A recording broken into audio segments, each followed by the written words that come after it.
Alright guys, today on DNS Projects we're going to go over a little problem I had with my T800 Kenworth. Parking mode's on. Anyways, I had it over on defrost. It was winter time. I just bought this truck. So over I go. This light was always on. I go over. I want my heat to come out, or my cool air to come out my vents. So I go over to this and I got her on cold. And it is blowing hot air like you wouldn't believe.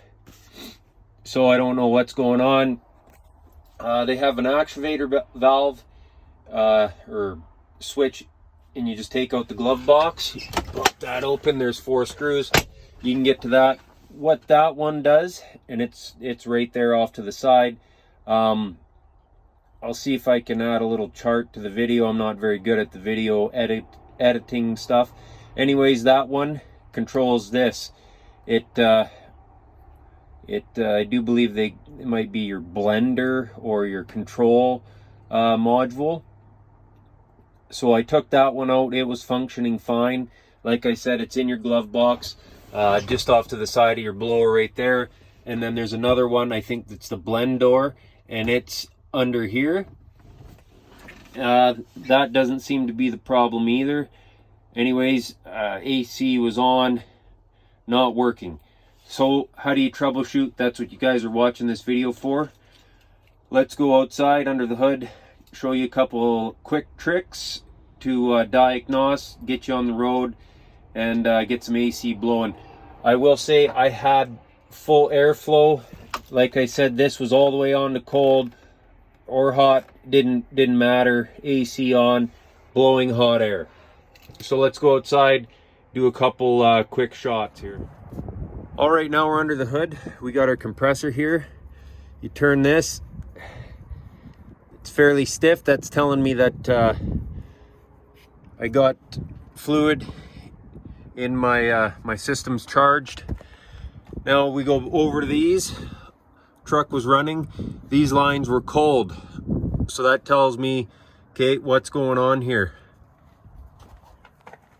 Now, there is another little switch. Basically what that is it's like a valve in there. Runs down, and you got this line right here. As you can see, I put a tap on. So you just simply flow. Now that's gonna flow, that'll give me heat. Now what I did to figure out whether it was this or not, or a different, you know, your blend or whatever you're looking for, was I took a pair of vice grips and I crimped this line. And I had to crimp it fairly tight. The first time I did it, I thought, well, shit, I'm not getting cold air. So it was cooler, but it wasn't cold with the AC on. So I didn't think that was my problem. Still hot. I thought, well, does my system need to be recharged? Getting all worried, you know, was my compressor gone? So I went out here, like I said, I turned this, and if you have somebody with you, like, this is stiff, so that tells me that there's freon in the system. Doesn't spin real free. That basically say that your system was empty. I went over to here. Okay, my lines are cold. What the heck is going on?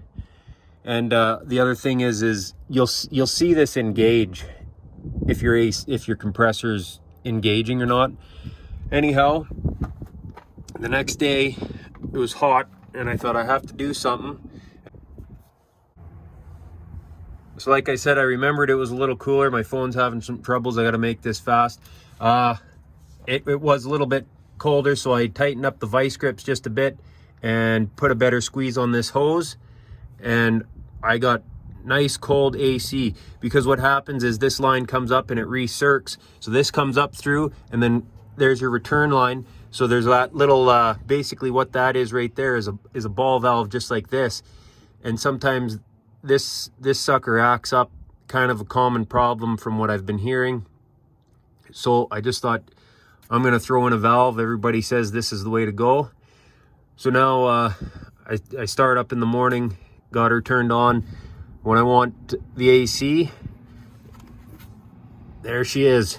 And it'll blow hot air for a bit with this closed until she starts cooling down. You might think it's not the problem, but it takes a good minute or so with that just cranked. So there it is. Hopefully this helped. Thanks for watching DNS Projects. If you wouldn't mind going down to that like and subscribe button.